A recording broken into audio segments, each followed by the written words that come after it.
صدق الله العظيم وبلغ مولانا رسوله الكريم ونحن على هذا من الشاهدين الحمد لله رب العالمين mbokk yi tedd yi ñoo ngi ziyaara ñëpp di leen nuyu di am mbégte egsiwaat fii ci seen kanam war a séq tomb ab waxtaan bu am solo xaaral ma pożarzyca. Ja zakansiwaju na golu. Zakasiu. Через 30 minut sobie opowiem. No dłuższą drogą. Spasibo. Waaw. Asalaamaaleykum wa rahmatullahi taala wa barakaatu. Donc mbokk yi ñu ngi leen di nuyu ñëpp di leen ziyaara di njort nii ñëpp bi na ngi ci jàmm alhamdulilah ñu ngi koy njort ci yéen di leen ko niine di leen ko ñaanal it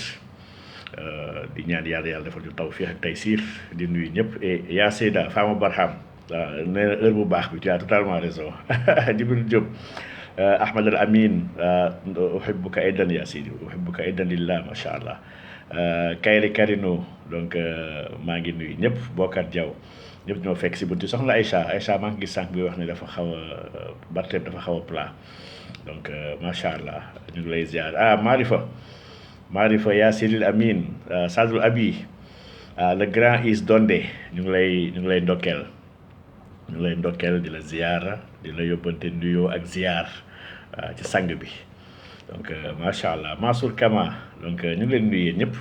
donc tey dama ne sax naru moo sax def benn live bëgg a def benn vidéo bu ndaw rek tëj mais pourquoi pas def ko mu xaw a am benn interaction bu ndaw après un petit exposé comme ça ñu gën a mën a yaatal par rapport à des problématiques donc dafa am lu bëree bëri li nga xam ne dafa xew ma bëggoon ñëw ñu waxtaan si plainte bi nga xam ne woykat boobu ñuy wax Wally Seck def na ko ak ay pulu avocat am mu ciblé woon ñenn ñi nga xam ne leen ràññee ñooñu duñu n'importe qui ci dëkk bi ku mel ni Karim Xurum Xaq bokk na si xam ne dañ ko ciblé woon ci plainte yooyu nee na ma nag ba léegi jotagul plainte sànq dégg naa ko keneen ki di oustaz Makhtar Sarr kooku tamit kenn du naatable taxawaayam ci diine gi ci daara yi ci lépp li nga xam ne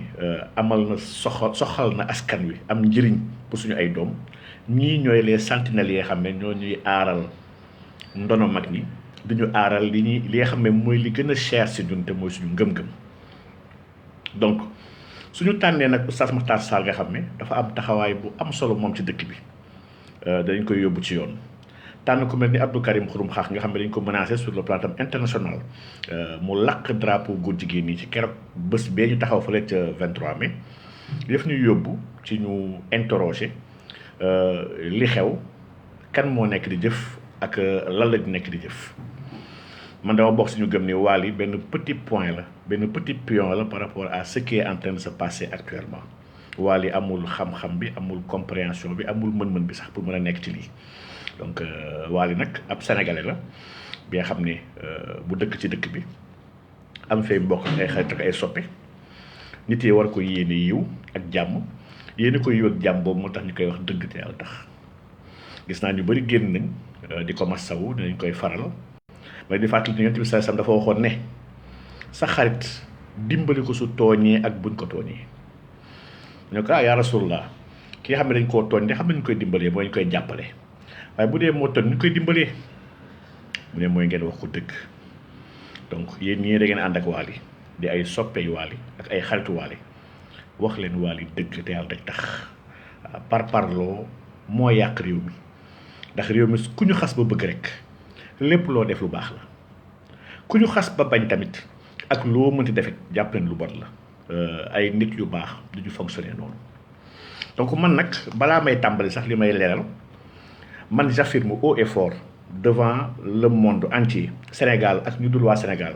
ne Wally Seck yow tu es un ambassadeur attitré ak benn promoteur engagé ci lépp luy la cause LGBT maanaam yow si promotion ak propagande góor jigéen nga nekk donc bu dee loolu mooy li ngay yónnee ay citation maa ngi xaar sa citation incha allah. donc mbiru citation directe yeeg porter plainte yi mbiru tappale kese la waaw tappale kese la mënuñu leen ñu détourner sur les vrais enjeux.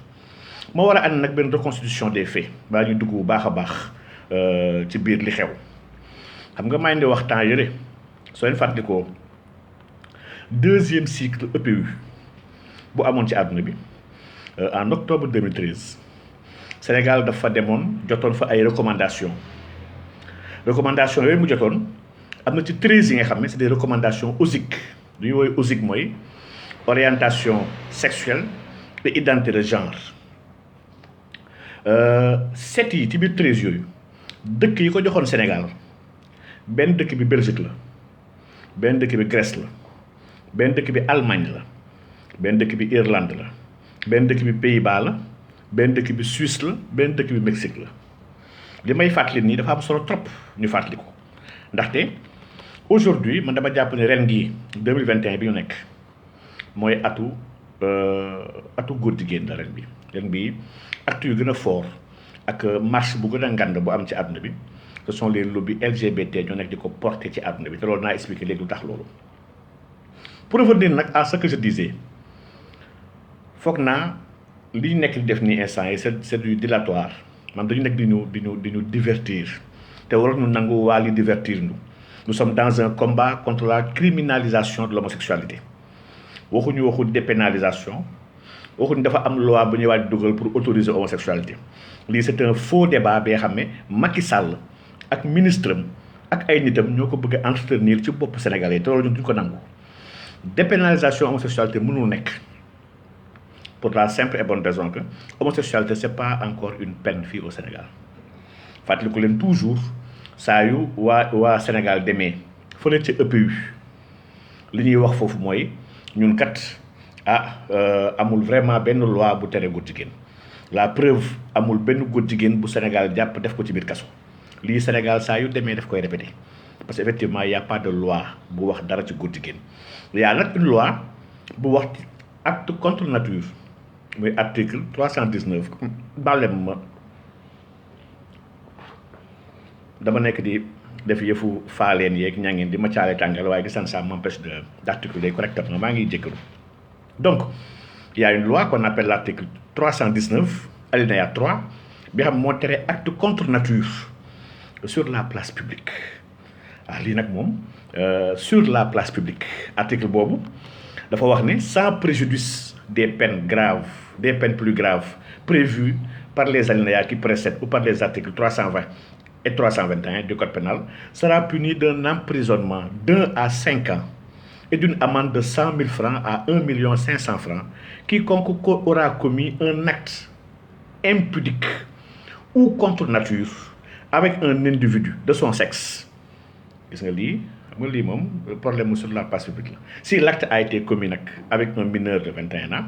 le maximum de la peine sera toujours prononcé donc lii moom vraiment lii mooy di problème place publique bi la waaye ñu fi jàpp ñëpp soo leen seetloo ci taarix Sénégal xam nga ni mosu fi jàpp kenn mu yàgg maa ngi fàtte toujours affaire 24 décembre boobu 2015 nga xam ne gàmmu la woon gàmmu 11 hommes ont été soupçonnés d'avoir commis ay délits ci article 319 boobu on les avait arrêtés le procureur dafa leen décidé de libérer 4 jours après waaye après on a trouvé que seen ay kanam dafa feeñ ba pare seen ay tur ñi xam ko ba pare ñu ne nag léegi il faut ñu xool ñu rawalee ñooñu donc kon xam ngeen ni kon tappale yi gars yi nekk ni moom ci dépénalisation ñu waxuñu waxu dépénalisation on ne demande pas la dépénalisation de l'homosexualité parce que c'est pas une peine waxuñu tamit ne Macky dafa commencer préparer dépénalisation on l'a pas dit waxuñu tamit ne Macky dafa préparer benn loi bu mu bëgg a dugal pour autoriser góor jigéen vraiment lii c'est noyer le poisson dans l'eau bàyyi leen tappaleeg naxasaale waxuñu loolu ba tey y a aucune loi bu nekk di préparer pour daganal góor jigéen Sénégal waaye nag xam nañ ni article 319 boobu ma tudd léegi ci acte impudique ak acte contre nature boobu ba léegi ñu ngi jot ay recommandations ak ay pressions yu bëree bëri yu jógee ko dëkk yu bëri ci àdduna bi d'abord ci ONU ak ci mboole bi dëkk partenaires yi di wax Sénégal ne effacer article boobu sa biir code pénal te article boobu su effacé woo muy ko góor jigéen dagan na Sénégal après léegi question de temps rek lay nekk léegi nag ñun waxuñu kon waxu dépénalisation waxuñu dafa am une loi bu ñuy dugal dañoo ne Sénégal waa Sénégal dans ensemble ñoo bëggul góor jigéen mbooleem ñu ñu consulter muy organisation citoyenne yi organisation société civile yi kilifa diine yi syndicat de travailleurs yi le peuple dans son ensemble moom moo bëggul góor jigéen xam nga lii moom depuis bu yàgg sax soo seetloo am na benn revue bu ñuy wax Spartacus de voyage bi nga xam ne tubaab bi dañ koy tàmm ñoom di ko renseigner depuis at yu yàgg dañuy wax chaque fois ne Sénégal moom c'est pas une bonne destination pour góor jigéen lii depuis de tout temps ñoom xam nañu Sénégal bëgguñu góor jigéen waaw léegi nag pour revenir léegi à nos moutons fan laa bëgg tàmbalee may tàmbalee mooy bu ñu nee Wally ci groupe LGBT nga bokk man loolu dama koy wax man dama ne Wally Seck Wally Ballago Seck ci groupe LGBT yi nga bokk yow lu tax ma ne ci groupe LGBT yi nga bokk LGBT groupe bu yaatu la bi nga xam ne mun naa ne 11 lettres la gars yi ñoo tàmm wax rek LGBT plus mais 11 lettres la dañ tàmm wax LGBT T ñaari T la QQ IAAP lan lay tekki L pour lesbienne mooy jigéen ak jigéen yi xam ne dañuy ànd G pour gay mooy góor ak góor yi xam ne dañuy sëy B bi mooy pour les bisexuels mooy ñi nga xam ne ñoom ñaar yëpp la ñu boole dañuy sëy ay góor di sëy ay jigéen te premier T bi mooy transsexuel yi deuxième T bi mooy transgenre ñii dañuy bëgg di sëy ak ñeneen ñee dañoo bëgg rek di am identité maanaam di nuru di solu pour nuroog ñeneen ñi n'est-ce pas premier Q bi moom la ñuy wax queer mooy ñi nga xam ne ils sont bizarres deuxième Q bi mooy questioning mooy ñi nga xam ne ils sont en recherche yoo nekk di questionner seen bopp xamaguñu loolu lañ bëgg a nekk ñoom xamaguñu seen orientation sexuelle bi xam moo leen neex premier I bi moom la ñuy wax intersexe mooy ñi nga xam ne mën na leen méngale ak hermaphrodite yi mooy ñi nga xam ne anatomiquement dañoo bokk dañoo mënuñu leen féetale ci anatomie ne kii tel sexe la am wala tel sexe la am premier A bi moom la ñuy wax asexuel mooy ñi nga xam ne dañoo ne ñoom bëgguñu sax sexualité amuñu sexualité waaye deuxième A bi mooy allié ñu wax les alliés mooy ñi nga xam ne duñu ay góor jigéen waaye ñu ngi jàpp ci combat góor jigéen ñu ngi leen di soutenir ñu leen di encourager ñu leen di defal promotion ñu ngi leen di jàppale ñu leen di xeexal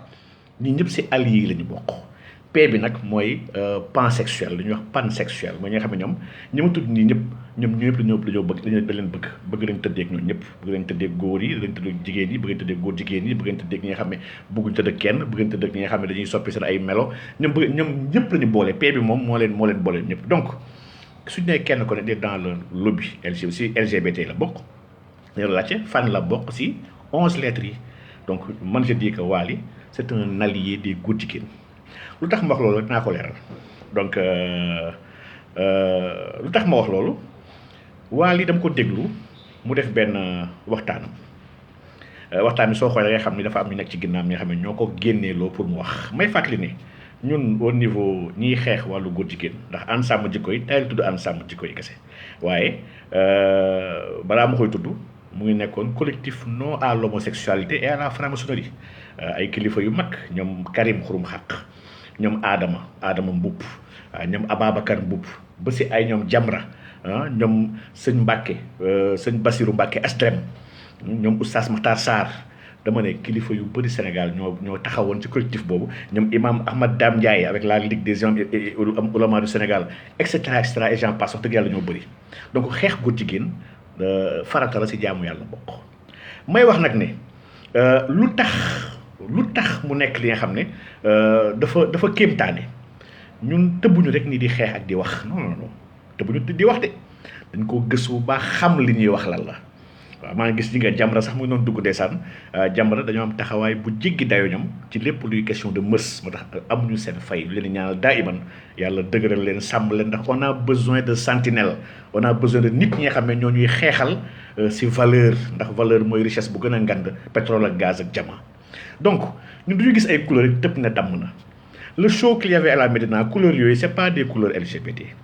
donc lii tappale la pour jéem a am moyen et prétexte pour mën a dugg wax mel ni comme victime duñ la may loolu tu n'es pas une victime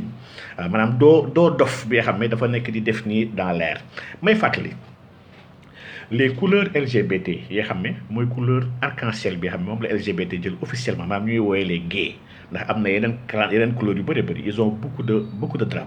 drapeaux yi du benn boobu kese bu 6 couleurs yi am na yeneen publié woon naa ko sama page pour ñëpp xam ko waaye Wally Seck dama ko déglu muy wax ne moom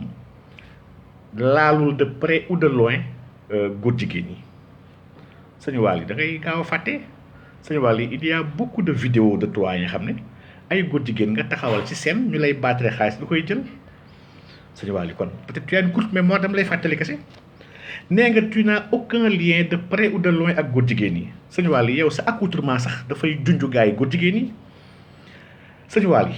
sol nga yére bi nga xam ne mooy drapeau góor jigéen yi jamono bi nga xam ne ñu doon ko gay pride ci àdduna bi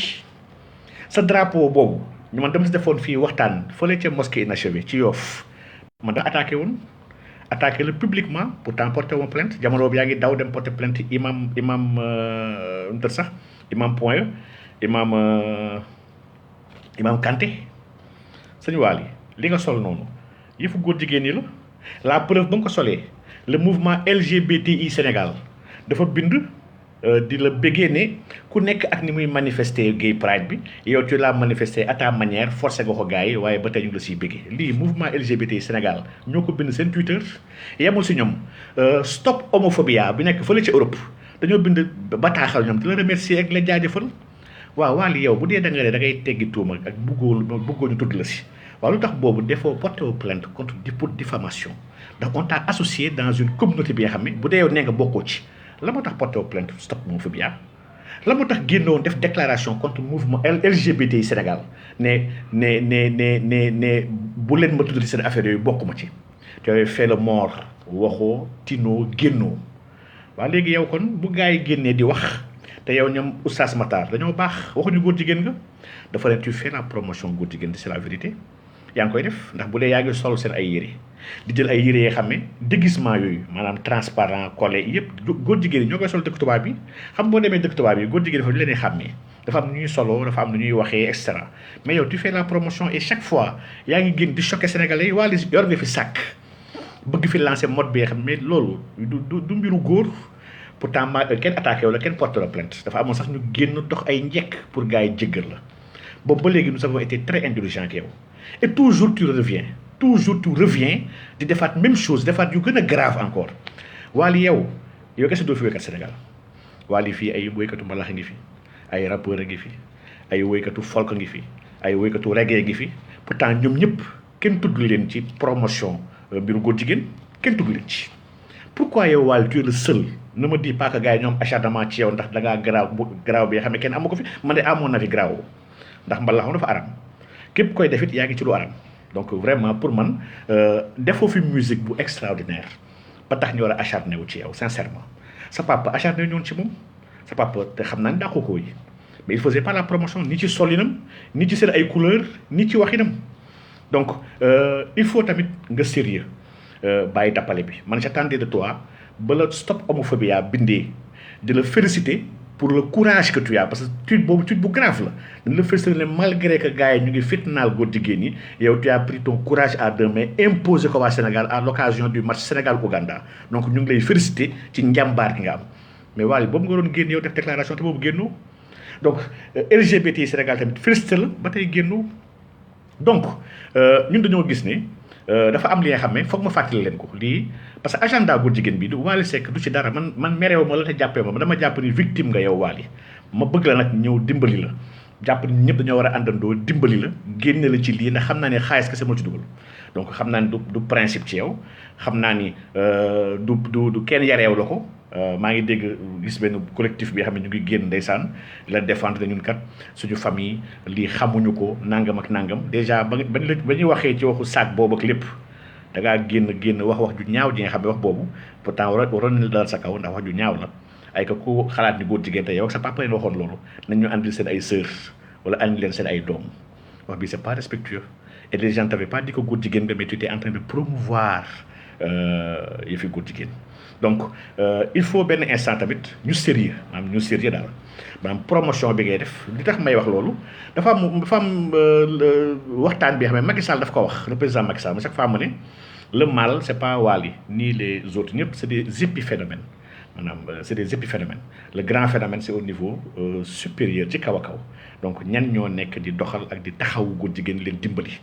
président Macky Sall moo taxaw ak Justin Trudeau c'était le mercredi 12 février fàttaliku leen ko bu baax ci li mu wax ne góor jigéen ñu ko amal Sénégal Macky Sall dafa waxoon jamono boobu dem leen xooli vidéo bi daf ko ne ça n'a rien à voir avec l'homophobie mais c'est une spécificité culturelle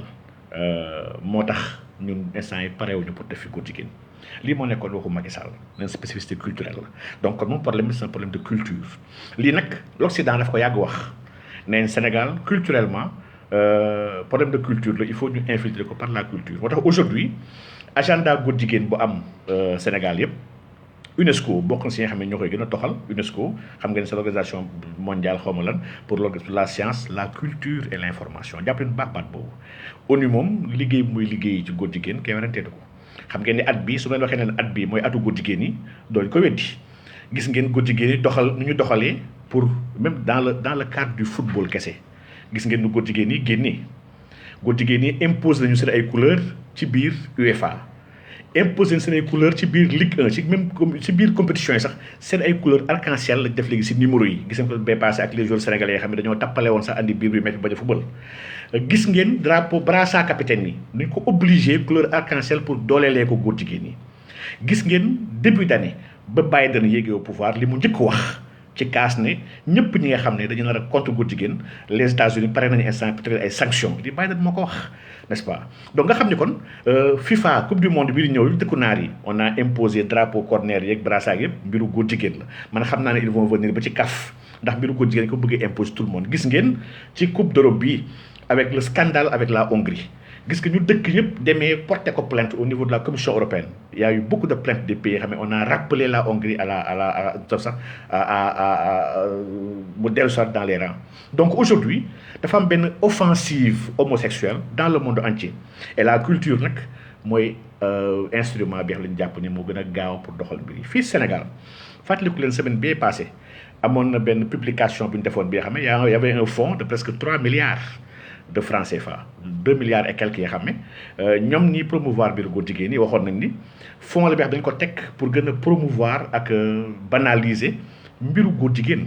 waaye ils n'ont pas trouvé preneur année bi yëpp ba juillet bi yëpp benn artiste ñëwul jël ko ndax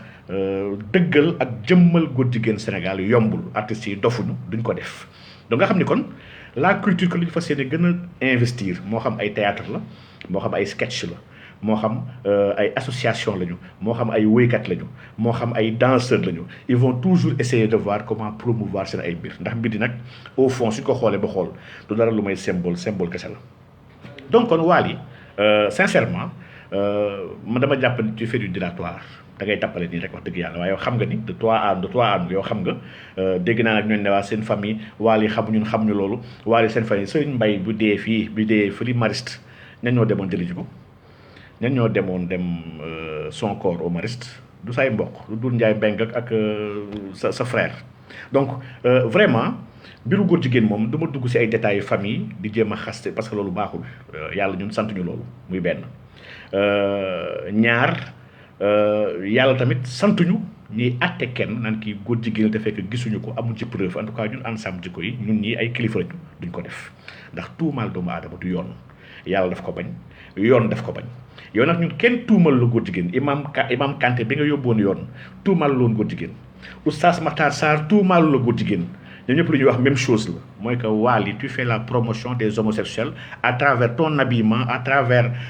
les objets que tu fais à travers les projections de couleurs que tu fais lii c'est des couleurs qu'on connaît des homosexuels lu ñu la ko lu clair la donc arrête de faire du tappale fi tappale xew fi léegi nag ñu gis ni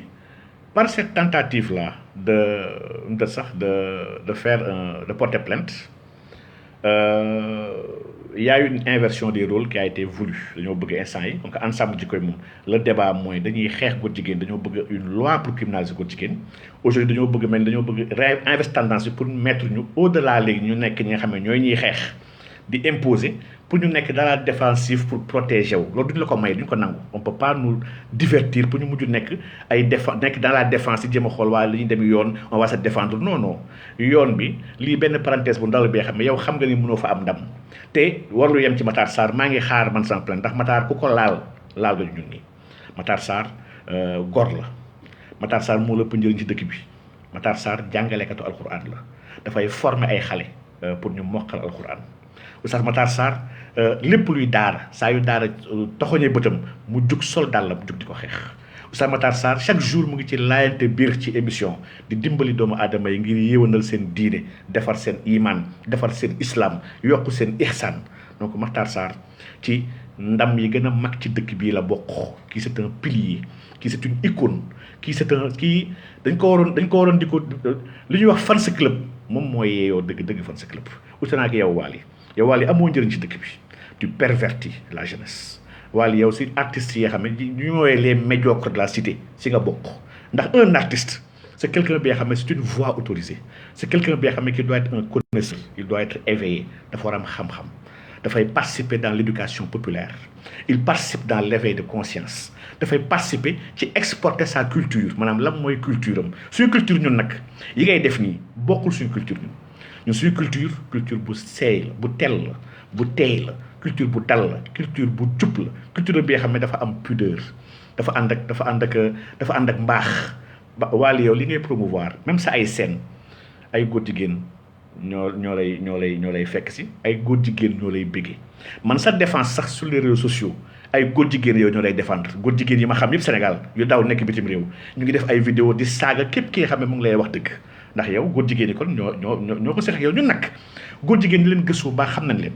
Avant yow maa ngi dégg ko ne Wally de près ou de loin maanaam mbiru góor jigéen. Wally yow même fii sa conférence de presse bi nga defoon ba nga porté plainte Imam Kanté waaye sa waajur yàlla na yàlla yërëm ko te yokk ko leer waaye waxoon na ni moom amul benn problème ak góor jigéen ñi. Góor jigéen bi leen joxe xaalisam koy jël lekk ko te wax dëgg yàlla nag góor jigéen yaa ngi leen jox xaalis. Donc ñun xam nañu lu bëree bëri fii ci Dakar lañu dëkk wax dëgg yàlla waaye fii bëri na fi kër yi nga xam ne surtout woykat yi njëkk ya seeni taaw ñu leen tuddee waaw bu ñu leen seetee topp leen ay góor jigéen doon may xaalis kese la ñu woon. ñun xam nañ Kilimanjaro ji nga soo demee ci média tubaab yi yenn magazine tubaab yi nga xam ne ba instant bi li mu wax dañ doon bind ñoom ne les places yi nga xam ne foofu moo nekkoon seen ay repères pour les PD. Fii Sénégal 4 places la woon ma fàttali leen ko ñu bëri xamuñu ko woon nag. Benn bi moo nekkoon Kilimanjaro waaw kooku moom bépp son sax woyoon na si cosaan wala Kilimanjaro si loxo man la ñuy jaaroo. waaw li moom ci si bu subaa ngay comprendre ndax rab bi nag moom rab dafa engagé uteeg mbalax bi nga xam ne mbalax bi mënul fexe ba dagan wax dëgg yàlla. Donc Kilimanjaro c'était un repère des PD dans ce pays là. Kilimanjaro ñi fa doon tëgg je vous laisse le soin ngeen dem xool ñoo fay tëgg ñoom ñooy artiste góor jigéen yi. Góor jigéen ñooy di may xaalis gën di leen baaxee xaalis di koy yóbbu di ko dundalee seen ay njaboot. Donc nag xaalisu góor jigéen nag ku mu dundal ku mu jox mu lekkal mu jox mu naan bu jékki-jékkee nekk ci yooyu wax dëgg yàlla nag ñun vraiment waruñoo jommi. Ginnaaw Kilimanjaro café Iguane ñu wax Iguane café endroit góor jigéen la fii Sénégal te tamit vraiment pare la tubaab yi ñëw fii ñoom góor jigéen yi bëgg ñëw fii Sénégal ñu laajte quelles sont les bonnes places pour sama ay naataango moom suñu gars yi. Donc dañ leen di jox café yi macha allah. Donc Pigalle bar Pigalle endroit góor jigéen la fii Sénégal n'est-ce pas. Donc restaurant Casa Créole tamit ci la bokk et cetera. Aujourd'hui ñun boîte yi fii dóor si góor jigéen yëpp on les connaît xam nañ leen. Donc ñu nekk ñu si croisade yu métti daawaati jékki Wally ba nga bëggee def sa soirée boobu fële ca sa Vogue ñun ñoo demoon si soirée boobu dañ ko doon tasi ji. Donc dañ ko naroon tasi ji te pare woon si def lu bëri nag bés boobu ñu ngi ànd man ak Adama ak Abdou Karim dem gis le gars benn genre tubaab la bi xam ne moom moo nekkoon directeur moom moo ko moom dañoo ñëw nekk ku moom fii la ñu bëgg gis. ndax on était alerté xamoon ni jour boobu dafa war a am foofu fête góor jigéen ñi bind def ay tweet sur Twitter fu ne tey rendez-vous tey foofu la ñu fa tase. soobu on était prêt à faire l'irréparable wallahi asim. Heureusement ay garantie yu leer ak wax ju lu wér. ak patrouille bi nga xam ne moo doon ñëw pour xool ndax réellement dina am du am moo tax defuñu lu rëy waaw waaye waroon nañ def lu rëy donc pour dire que ñun d'accord ñu góor jigéen tey ni ëllëg te gis nga yaa une loi tey sax yaa une loi léegi yi wax ci terrorisme ba yóbbu sax ba dugal képp ki nga xam ne dafa lancer une menace à une organisation internationale mu ngi si biir loi bi de soo boo nga xam ne ñun ñii kon nous serons des terroristes kon dans cette loi là ndax organisation internationale yi nga xam ne ñooy piloter l'agenda LGBT dans ce monde là muy UNESCO di ONU ñun ñoo ngi seen kaw et on ne cessera de les menacer ndax dëkk bii bañ koy tabax benn góor jigéen participer wul woon góor jigéen andil woon benn xeer sax teg ko fi pour defar dëkk bi kon du leen may ngeen yàq suñu dëkk. Léegi nag événement yi am ak plainte bi daf ñu war a yóbbu ñu xalaat le contexte parce que dafa am un contexte bi nga xam ne ci le Sénégal nekk aujourd'hui contexte boobu la ñuy comprendre cette posture là aujourd'hui bi nga xam ne dañ ciy ngàntal Wally xam ne Wally du si dara Wally n'est qu'un pion dans cette mbir mi donc Wally lu ndaw la ci il n'y est pour rien wax dëgg yàlla dañ koy manipuler Wally dafa am nekk si sous le coup de manipulation waaye ñun ñuy jëflanteel dépasse nañu Wally ma leen di fàttali ñuy wax ADEOS xam ngeen ADEOS mooy association boobu temps yi la ñu defoon suñu marche bi ci 23 mai bi bindoon demander au ministère de l'intérieur français ne ko interdire ñu territoire français ñëpp ñi nga xam ne ñooy kilifa yuy dooleel gaa yi tuddoon nañ si sëñ Babacar Sy Mansour xalif général de Tidiane bu Tivaouane tuddoon nañ si Cheikh Al Becaye bu Ndiassane tuddoon nañ si imam Ahmad Dame Ndiaye des imam Sénégal yi ligue des imams tuddoon nañ ci waa ànd sàmm jikko yi seen bopp personnalité yu bëri man tudd lañu ma si man sa bopp suñu tudd lañu bopp doon suñu tur yi benn par benn pour wax ñu ne pour ñaan ministre bi ne ko ñii bëggatuñ teg seen tànk Paris ñu ne leen ndokk ñun du Paris la ñuy sàkku dem ñu ngi sàkku dem paradis dañoo fomb benn a bu ndaw ci biir Paris bi ñun paradis dañu bëgg a dem waaye pas Paris Paris yëngaluñu Paris intéressé wuñu ndax suñu sa téléphone wax naan bi baari sa daaril faasiqiina kusaala donc dëkku naa fekk yu tayal yooyu ñu wax dëgg yàlla sàkku ñu fa dem ADEOS boobu nag toogul mu ngi yëngatu boobu ba léegi soo gisee semaine bële passé le conseil d'état français mujjee sax boole léegi Sénégal dugal ko ci dëkk yi nga xam ne nee na góor jigéen yi wóorul ngeen fay dem yéen góor jigéen yi boole Sénégal Bénin Ghana on a intégré le Sénégal dans cette liste là ñun on dit alhamdoulilah ndax ñun nous serons jamais complaisants ni accueillants ni ouverts par rapport à cette dérive là bi nga xam mooy ñaaw waa ahlu Sodome ak Gomorre duñ ko nangu bëgguñu ko donc bëgguñu ko bëggeewuñu ko te wax dëgg yàlla luñ ci xam ñun mooy ku ñu jàpp góor jigéen dañoo war a rey góor jigéen ñi maanaam kon une loi bi nga xam ne moo ñuy andil peine de mort sax foofu ñu war a jibi ji dans un court terme te loolu xam naa ne incha allah yàggatul on va travailler incha allah waaye gis nga ADEOS boobu toogul xam lu ñu mujjee def si weer si semaine bii passé wala boog ñaari semaines yi passé ADEOS dafa bind ay groupes yi nga xam ne dafa attaqué benn livre benn compte boo gis nag benn lay tàmbalee xam ngeen minhajul muslim benn téere la bi nga xam ne Al Jazari moo ko bindoon man téere boobu may nekk xale maa ngi fàttaliku am na lu bëri sama diine sama amuuru diine foofu la tàmbalee di ko ñoŋal moom ak livre Ahmad Tall donc ci laa commencé di xool di gëstu en français diine bi di ma commencé neex boobu j'étais vraiment jeune adolescent 13-14 donc ma commencé am yëg-yëg ne man war naa jàng sama diine donc minhajul muslim boobu dañ ko attaqué ñoom ba bind Amazon bind Fnac bu Paris France bind Carrefour ne pour ñu retirer ko seen liste livre yu ñu war a jaay xam nga lu tax loolu parce que dans ce livre là y a une intolérance bu ñu ciy wax ndax ñu ngi jottali waxu yonent bi sallallahu alayhi wasallam bi wax ni góor jigéen boo leen fekkee góor ak góor di sëy rey leen kii sëy ak ki mu sëyal maanaam comme que y a eu sentence de tuer kiy def ak ka mu def nee nañ ñoom baat loolu noonu c'est pas normal bu nekk ci livre ñu koy jaay ndax gars yi la charte internationale nangam ak nangam ils ont demandé à ce que ce livre là soit retiré mais attirer attention nag lii c'est one premier step kese la li wax addina la devant ngi ñëw tri ngi ñëw ci donc gars yi ils sont très organisés ils ont eu gain de cause nag pour la Fnac ak pour Carrefour Amazon dafa bañ moom du mu ko retiré mais xam ngeen ni la bataille na ko commencé ils vont réitérer parce que ñoo gis loolu dafa am ay propos haineux ci biir te propos haineux yooyu soo ko seetee kan ay waxu kan la waxu yonent yàlla Muhammad sallallahu alayhi wa sallam la donc préparez-vous à ce que la croisade au nom de l'homosexualité dina dem en Europe di interdire ay téere et alquran mu ngi ci biir collimateur boobu ndax alquran moom y a des messages yoo xam ne de tuer de rey yoo xam ne mu ngi ci biir ay alquran donc ñoom ça revient à projet bi leen waxoon ne leen la Ligue des musulmans démocratiques ñu ngi ko am ñoom ñoo ngi réécrire le Coran et avant 2025 ils vont produire ay exemplaires ça daf ñuy gën a renforcer ci loolu ñu doon wax donc ADEOS kon chômewul ils sont dans un agenda clair de lutte contre toute forme d'homophobie et na ma leen di wax nag ni téere yëpp yuy wax ci homophobie Sahihul Bukhari Sahih Muslim lépp luy téere laax luy diine l'islam laax téere yu wér laa wax de mbiru góor jigéen mu ngi ci tere nañ ko fa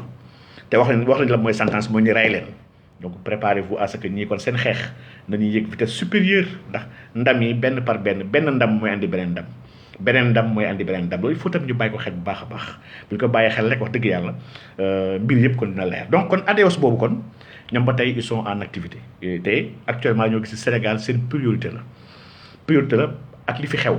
temps yi ñu ngi commencé sax sos ne y a des crimes ils ont eu des recours y a eu des centaines de personnes yoo xam ne bind nañ leen ils sont persécutés nangam il faut ñu jug si ADEOS boobu ci moom bind na état français pour laaj ko ne ko sa aide ak sa ndimbal yi ngay jox yenn dëkk yi fexeel ba Sénégal bu ko si joxate ba Sénégal respecté wul góor jigéen ñi daf leen di xatal dañu leen di fitnaal dañ leen di toroxal état bi jëlagul ay matukaayam pour daganal ko fa donc ñoom le combat ils vont l'amener sur un domaine état seen état yi na bàyyi di financer ak di dimbali yeneen dëkk yi nga xam ne góor jigéen yi noyyiwuñu fa te amuñu fay àq ak yelleef kon le combat aujourd'hui moom combat wu àq ak yelleefu góor jigéen la partout dans le monde ils vont essayer de l'imposer par A ou par B gis ngeen Géorgie semaine passée dama kontaan sax ndax gay pride bu góor jigéen yi bëggoon def foofu waa Géorgie dañoo génne du fi am jël drapeau yi génnee ko taal ko comme ni Karim defoon fii ci place de l'Obélisque ba pare dàq ji leen ak ay dóor ba gars yi mujjee ko annulé donc il y a un choc aujourd'hui des civilisations bi nga xam ne Souleymane mu koy wax léegi et c'est très vrai Lavrov le ministre des affaires étrangères de la Russie mu ngi koy wax ba passé ne y a une croisade pour xeex toute forme de religion monothéiste dans ce monde là au nom de droit góor jigéen may wax de droit góor jigéen sama gars yi góor jigéen ci àdduna bi matuñu 1 million de personnes waaye ils tiennent en otage aujourd'hui le monde entier la fa am lu ko waral am na lu tax loolu donc sànq kon maa ngi doon wax kon ne Wally kon maa ngi doon xaar sorteem boobu balaa mu doon def sorti di arto di menacer ay imam ak oustaz Wally dans l'histoire de ce pays là yow que chef mos a porter plainte imam ak oustaz Wally li la dese yow mooy xalifa général ci xalifa général li nga war a demee incha allah moo la dese donc li ngay def nag baaxul ci yow gënul ci yow sa mbokk yooyu nekk sa ginnaaw ay suñu doon dañoo soxor fii kenn iñaaneew la kenn soxoreew la dañ laa yéene yiw yéene la baax ba pare bañ laa nangul la yow doo ñu yàqal suñu ay xale ndax nag ba ñuy sonn di rayante di jaayante effort yi def yëpp duñ la bàyyi yow Wally au nom de l'argent nga màbbal lépp ndax xam nañ ne yow mi sa waa kër ndax yéen a ko wax ne xaalis n'a pas de couleur ni d'odeur pour yéen fu mu leen déclaré koy jël donc ci góor jigéen fu mu mënti jóge donc kon ñun Wally dañu la bëgg au nom de ta boulimie et de ton amour pour le fric duñu la bàyyi nga yàq suñu ay valeur wax dëgg yàlla loolu moom pareel xam ni lu la gars yi bëgg am nga fay soppe nag dëkk bi gars yi bëgg la de am na fi xale yoo xam ne mooy gone Wally yi waaw yu si bëri sax ay gone yu ñàkk jom lañu waaw mais gone yooyu bëgg la wax dëgg yàlla tamit ci wàllu valeur boo tranché war leen carrément da ngay xeex mbaax da ngay xeex diine da nga fi nekkal góor jigéen ñi xamal tu te mettra à dos une partie bu ngand sa ay fans yoo xam ne dañ fa jaaree xeeb la dañ fa jaaree mere la donc revois ta copie xaalis jaru ko tu peux bien réussir ta vie tu peux être une célébrité tu peux être international tu peux avoir beaucoup de distinctions sans pour autant dugg ci agenda yooyu tu n'es pas obligé dugg ci agenda yooyu du pour yow n'est-ce pas du pour yow donc góor jigéen ñi moom seen xaalis comme ni ma ko waxee sànq rek seen xaalis ñoom la ñu yor du leen promouvoir seen ay mbir ñu ngi koy wut nag fu ne ñu ngi xool dëkk bu ne fii laa gis ay jeux de théâtre sax ñoom Badou mën lépp ak extra ñoom ñëpp di ko wax fii ne ñoom sax di leen proposer lu bëri ci ay artistes ay cachet te loolu gars yi nëbbatuwuñu donc vraiment mbir mi wax dëgg yàlla lu jar a bàyyi xel la en tout cas gis naa ne affaire bu lu doy waar lu ma metti la en tout cas ni ñu bëggee traîner ay nit yu baax ay kilifa ay nit yu yiw ñu bëgg leen traîner dans la boue pour inverser aujourd'hui une doléance bi nga xam ne macha allah une doléance nationale la muy une demande pour ñu criminaliser góor jigéen lii moom kenn duñu si distraire ba ñu bàyyi ko si suuf wax dëgg yàlla mooy suñu combat aujourd'hui maa ngi gis nag amalgame bu ngande bu gars yi entretenir waaw ay kii dafa baax day def du social kii am na jabar may fàttali kenn waxul on n'est pas en train de juger la personne encore une fois faire du social tekkiwul da ngaa baax de grands trafiquants de drogue dans ce monde là ñu ngi faire du social donc de grands truands ñu ngi fii def du social te dañuy sàcc àllu mbooloo donc faire du social ne fait pas une personne ku baax muy benn ay kii am na jabaram am na doom am jabar taxuta baax taxut tamit bañ a nekk góor jigéen sànq maa ngi sànq ba lay wax na laan les 11 LGBTT QQIAAP ñii si biir ñii am na si ñoo xam ne c'est des bi donc dañoo am jabar waaye amal nañ seen ay góor jigéen lañu bëri na fii Sénégal gii bëri nañ fi donc loolu wax dëgg yàlla loolu yéemuñu loolu du couverture bi nga xam ne mën na tax ñu yaakaar ni kii kat kii moom vraiment kon kii génn si non dafa si am ñi nga xam ne ñu ngi am jabar mais ils ont une double vie am na tamit ay jigéen yi nga xam ne dañoo am jëkkër mais c'est des lesbiennes elles entretiennent des relations ak seen ay yeneen copines yi nga xam ne seen jëkkër dañoo yaakaar ni seen meilleur ami kese la fekk c'est pas leur meilleur ami c'est leur partenaire sexuel loolu am na fi donc am na fi donc vraiment loolu taxul ñu ne kii ku baax la wala kii bokku ci maanaam encore une fois gars yi waxuñu ni kii góor jigéen la ndax gars yi man gëwma ni ñeme nañu wax loolu donc gëwma ni ñeme nañ taxaw jiin kenn góor jigéen te fekkuñu ko amuñu si preuve ndax ko def charia daf laa àtte ñu dóor la te Oustaz Makhtar ku jàng la ñoom Karim Xurum Xaq ay góor yàlla lañu sincèrement loolu du seen taxawaay waaye nag ku jël ay couleur teg ko ndax ku la may dégg tam di ba ne non couleur la bu leen ñu sonal waaw fii ay arc-en-ciel yàlla bi waaye yéen couleur la waaye am na fi ku fi teg ay bande 3 bandes verticales bleu maanaam sax bleu sax vert jaune rouge def ci digg bi benn étoile bu verte couleur la waaye drapeau bi nga def di junju Sénégal lay junj donc attention xaar foog may bloqué waale yenn dafa am ay yenn mbaam yu nekk ci biir live bi ak ay góor jigéen ndax y a beaucoup de góor jigéen yi nga xam ne dañuy am ay compte di dugg pour jéem a dañuy ruube waaye ñun xam nañ leen donc macha allah donc kon ñu gis ne problématique Wally bi daf ñu yóbbu ñu ko léegi dans un autre niveau du débat parce que am na li xam ne dañu ko fàtte woon kon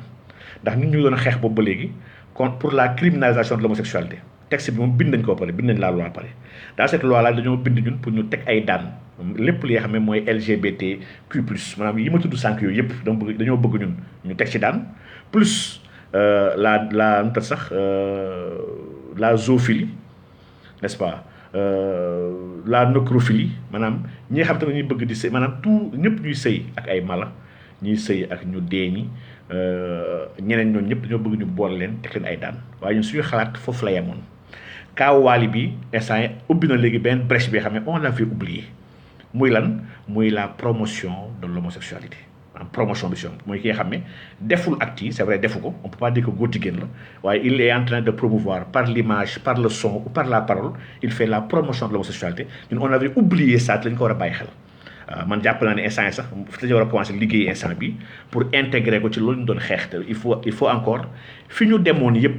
ba waxtaan ak ñoom ci li ñu waxtaanoon ak ñoom muy kilifa diine yi nekk Sénégal xalif général yi fi nekk yëpp il faut ñu delluwaat fa encore andil leen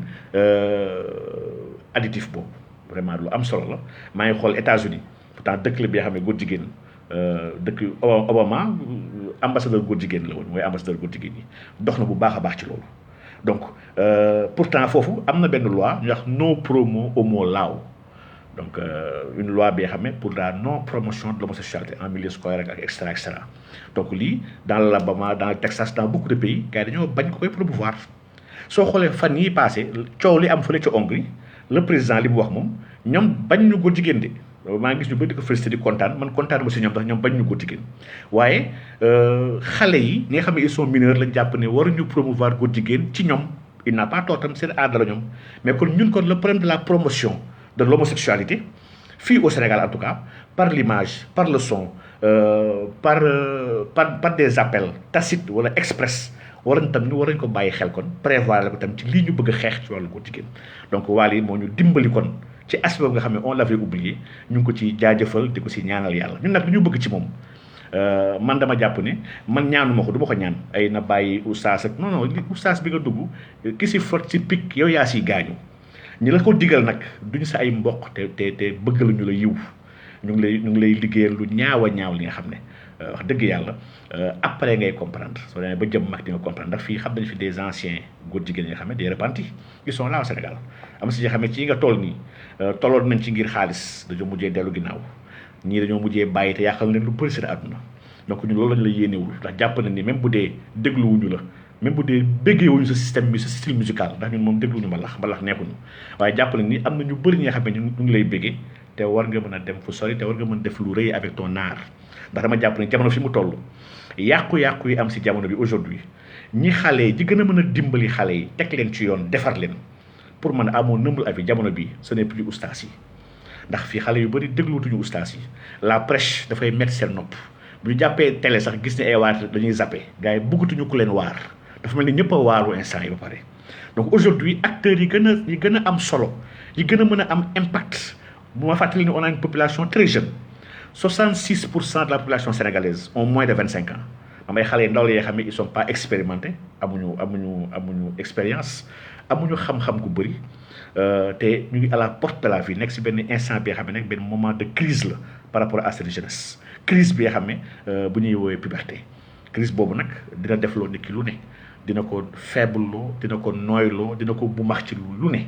donc jamono boobu nag ki gën a mën a wax ak xale boobu pour man de amoon na fi jamono bii pour man film yi ak woykat yi la ndax xale yow la ñu gën a suivre aujourd'hui ñu ngi si Netflix mu ngi def promotion yu nganda ci wàllu góor jigéen aujourd'hui moom la rek agenda góor jigéen bi si art lañ ko jaarale art ci culture donc fii nag aujourd'hui kon serait bien dans notre combat à nous ñu jéem a xool ciblé déjà am ay troupe théâtrale yoo xam ne déjà commencé na am mais de manière timide dëgëragul te amagul doole te ñun ñooy war a dooleel dans cette lutte là ndax xeex nag dafa war a saf mondial xeex warul yem rek ci taxaw ne non on veut pas teg ay pancarte ne non criminaliser que après toog suñu kër non on doit faire du lobbying comme lu tubaab bi di def on doit payer ut ay cabinet di ko doxal ut ay xale yoo xam ne ñoom ñoo yor ay troupe théâtrale leen financé ñuy jouer ay théâtre yoo xam ne di jàngale les bonnes valeurs di approcher ay artistes xool artistes yi leen gars yi kaay leen mais pourquoi woyoo si nangam pourquoi tel fléau waxoo ci ndax c'est ça le rôle d'un artiste il doit conscientiser il doit éduquer donc ñun on doit avoir benn dimension éclectique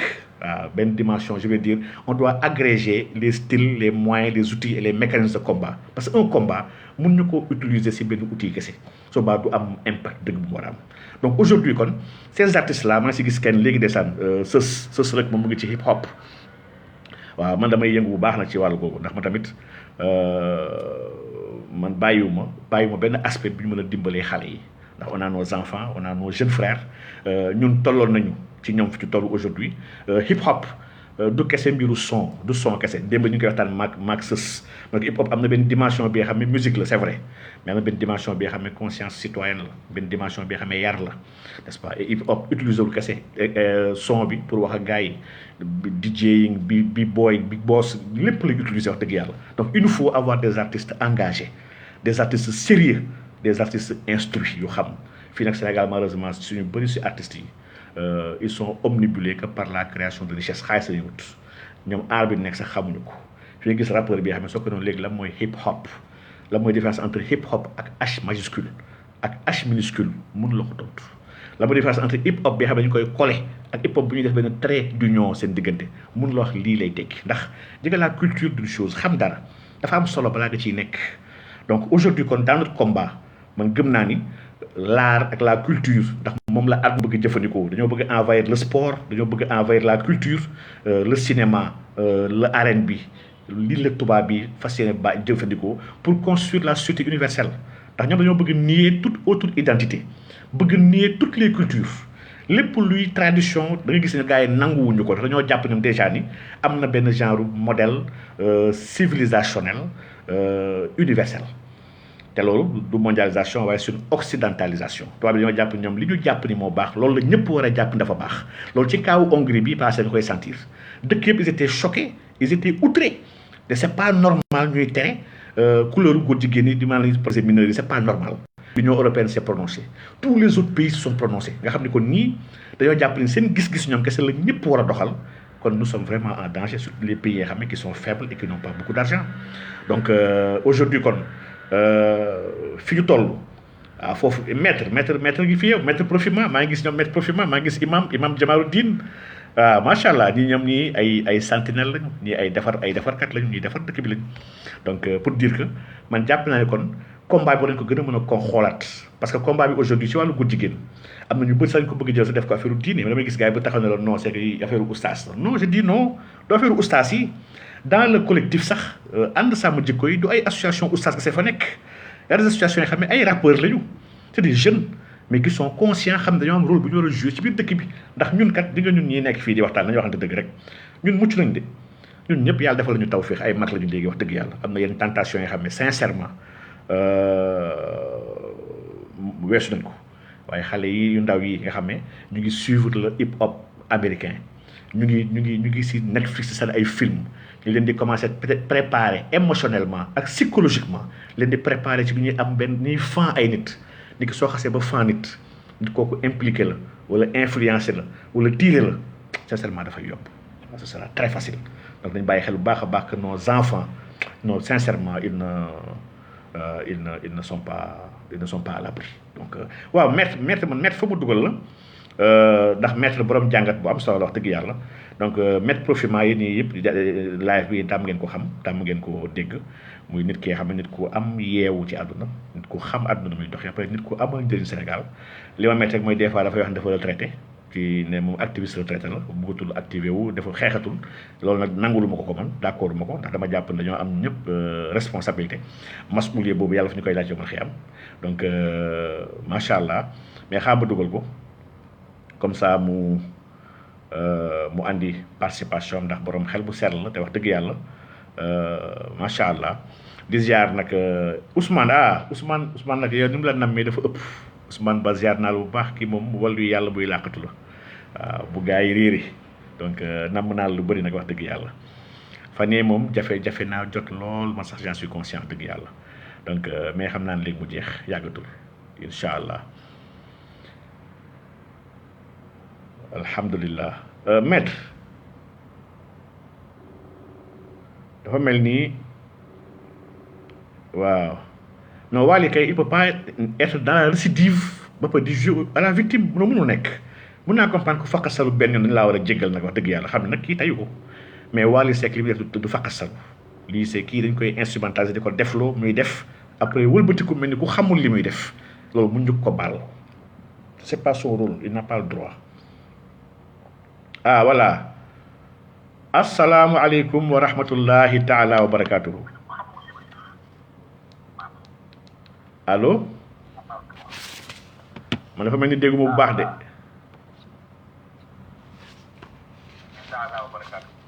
mais man dégguma bu gars yi est-ce que gaa ngi la dégg gars yaa ngeen dégg waaw mu ngi commencé bëgg ñëw de allo ah bismillah voilà dégg naa la maître allo salaamaaleykum wa rahmatullah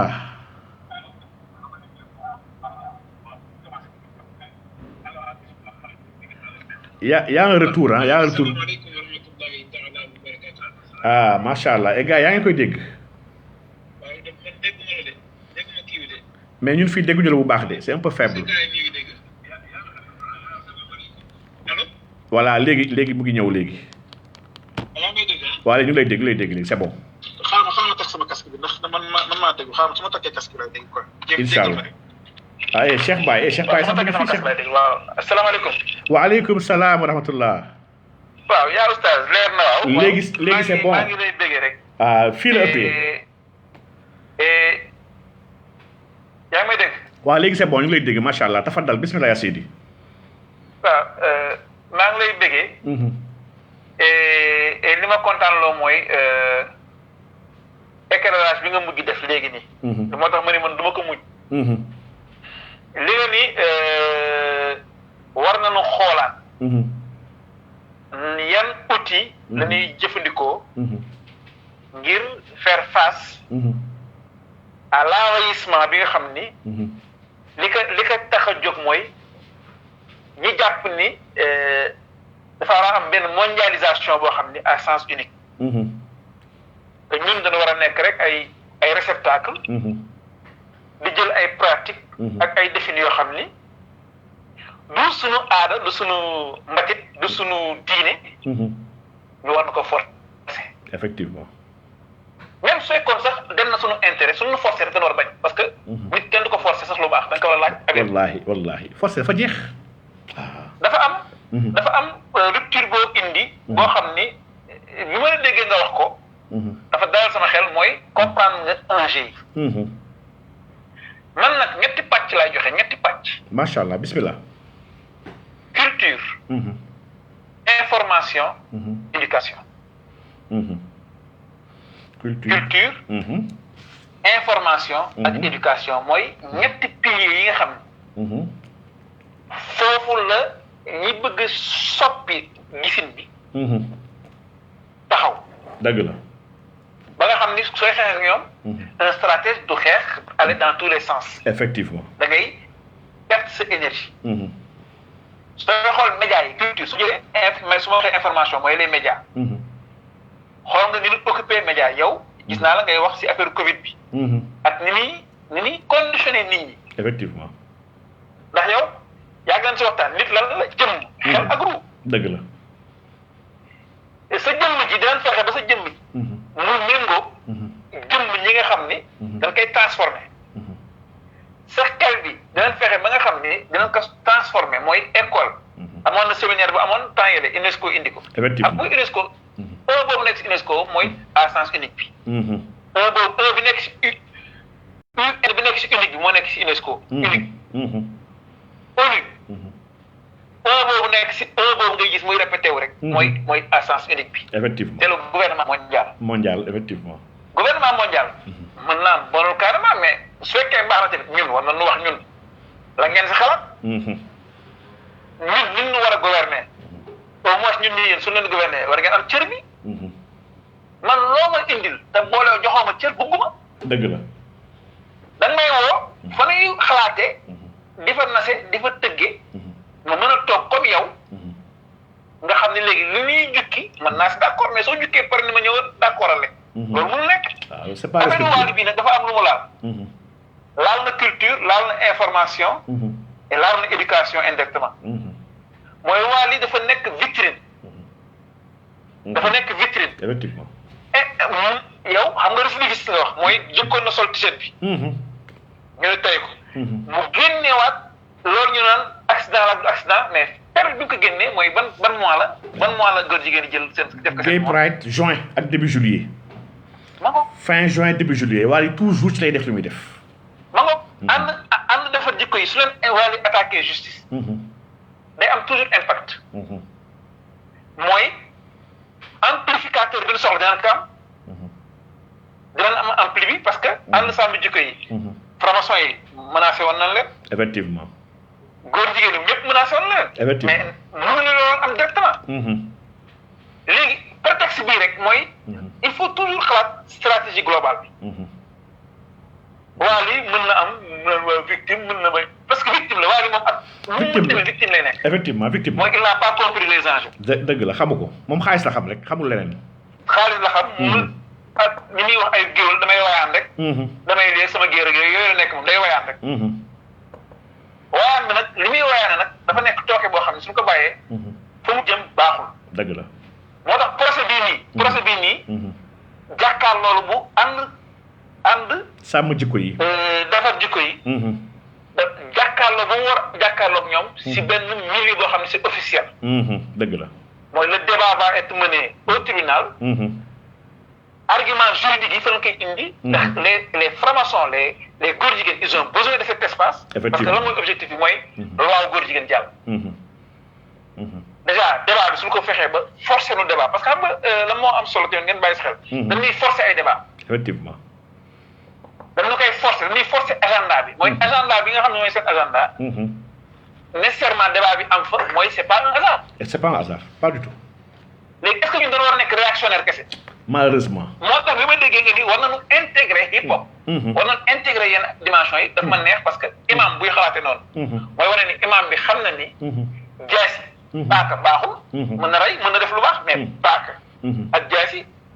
jamonoy xarate ne dañ koy jëfandikoo maanaam ce ne sont que des instruments outil kese la wallaay dëgg la soo leen bàyyi la terrain boobu nag bàyyi la nga leen terrain essentiel parce que xale yi ni nga ko waxee noonu yooyu ñoo leen di yëngal te musique li si grave si musique mooy yow soo jëlee les sens bi gën a fragile bi gën a profond bi nga xam ne day dugg ba si biir boobu lay laal effectivement mooy ban amul kubéer nopp am na kubéer nga xam nga lu dugg si nopp yow gis naa la ngay waxtaan si affaire yi xam nga nopp lu si dugg day dem ba si biir nit ki day am jeexit yu rëy sax waaw waaw léegi nag ñu jël Wally nag mu nekk benn vitrine nga xam ni waaw moom day wayaan rek man gaw ma ni góor jigéen la quoi mais affaire ngéwél lay def ngéwél 2.0 lay def ngéwél 2021 waaw c'est vrai mais li muy indi nag tooke boo xam ne la day amplificateur bu dangereux la waa nekk loolu nag laa bëggoon dugal rek wax la ni macha allah je suis à la retraite nag mais xam nga retraite loolu nanguma ko yu mel nii nga xam dafa laal askan soo nekkee retraite da ngay nekk naa fekk dëgg la man mën naa retraite nag si xeex yi ndaw yi mais xeex yi nga xam ne ñeneen ku si wax rek ñu rey la ku si wax ñu toogee la man yii ñoo ma intéresse nag yéen man xoola kenn du si wax man lay bañ est-ce que comme naa dafa wax bañkat yi noo xam naa ñu jubloo nit ñi les góor jigéen sont puissants man mais c'est pas vrai puissant ba gën a puissant yàlla wallahi c'est pas vrai ils n'ont aucune puissance amul puissance wallahi dëgg la léegi nag cancer boobu la bëggoon nit ñi que nous sommes puissants amul puissance Allemagne fii rek am na ay ñu doon def ay rencontre mën naa envoyé documents yi ñoo xam ne nee na lu góor jigéen feebar la am na ay médecins yoo xam ne fii ñoom soo ñëwee dañ lay faj comme feebar gars yi ñoo ngi xeex seen biir maanaam même Occident amul homogénéité boobu noonu effectivement dëgg la loolu mooy tax occidental yi ñëpp loolu am na ñuy résister même à l'Occident effectivement c'est vrai y en a beaucoup sax waaw yooyu yàlla bëggoon dolli rek macha allah li am na solo yóbbu nañu débat bi tribunal mais débat bi il faut que ñu jël ko ñun du nekk réactionnaire effectivement wax si produit du sens macha allah ba pare dem procès bi nag procès boobu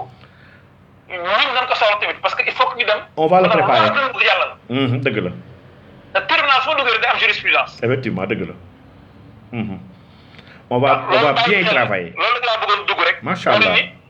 retraité naa mais laqatuma nag déedéet yow retraité woo sax man kontaan naa ba mu la déggee sax kontaan naa waaw ndax macha allah barakallah fik yaa imam jërëjëf salaamaaleykum wa rahmatullah kii moom aleykum salaam wa rahmatullah kii ëppoon naa bañ a dugal maa ngi gis am na ay mbokk yu laajte ne kii kan la kii sama turandoo la faaleen rek dafa faal bi mu sant rek moo ko yàq nag wax dëgg yàlla nit ku am njëriñ la nit ku xalaatam sell la nit kuy xalaat toujours la di jéem a avancer doomu aadama yi di jéem a avancer askanam di avancer nit ñi donc nekkul Sénégal mu ngi bitim réew waaye ay gëstoom ak ay recherche am daf ci am benn générosité bu rëy bi nga xam ne en le partageant et depuis Sénégal avant moo génn donc kii moom wax dëgg yàlla man toujours plaisir la ma andi ko pour mu leeral ndax il parle ci xam-xam et expérience la am li mu wax nag dëgg la je suis entièrement d'accord aujourd'hui dafa am enjeu bu rëy rëy maa ngi gis Mbaye Modou mu wax ne nous sommes en direct ci ASID TV YouTube jazakumullah xeran sëriñ bi yàlla na yàlla fay leen yiwu yàlla na yàlla màggal chaîne bi yàlla na yàlla def fa baraka yàlla na yàlla ranger du côté de la vérité du côté njub ak mbaax ndax liggéey ci loolu kese am njëriñ yàlla bu leen dara wàccee yoon boobu yàlla bu leen dara mën a jënd yàlla bu dara fees seen bët ci barke yonent bi sallallahu alayhi wa sallam donc je disais que procès bi dafa am solo ndax Wally n'en est pas l'auteur comme je vous ai dit rek l'agenda au niveau mondial soo fàttali ko même jamono bu Wally yoroon sac bi wala jamono bu mu solee t-shirt bi mu ngi tombé jamono bi nga xam ne Oxfam fii Sénégal mu ngi kaas en tant que association ne wax ay nitam ne leen dañoo war a gën a góorgóorlu ci forcer góor jigéen sénégalais yi ndax Sénégal fii liggéeyu góor jigéen dafay xaw a nax saay te ñu koy reprocher au niveau étranger maanaam au niveau Angleterre seen maison mère jamono wala soo fàttalikoo lii moo waraloon ku mel ni Eliman ku ñuy wax Eliman Habikan góor yàlla bu mag jàmbaar bu rëy wax dëgg yàlla lii moo taxoon mu génn Oxfam donc ñu libéré ko parce que il s'est rebellé ne moom lii d'accord ko c'est contre les lois du pays bi nga xam ne mooy le pays hôte mais c'est contre sa foi sax ñu bëgg ko forcer mu war a liggéey ci agenda góor jigéen donc nga xam ne kon y a beaucoup d'associations et d'ONG qui ont des milliards seen loxo war a liggéey ci agenda parce que dañoo encaissé xaalis dañoo war a sëgg bëre kon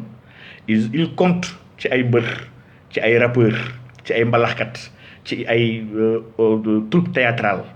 ci ay élus ay députés ak ay ministres il compte si ñi ñëpp pour que agenda bi avance ndax agenda bi ñoom ñu ngi ciy liggéey agenda bi ñu ciy liggéey de donc aujourd'hui nag agenda bi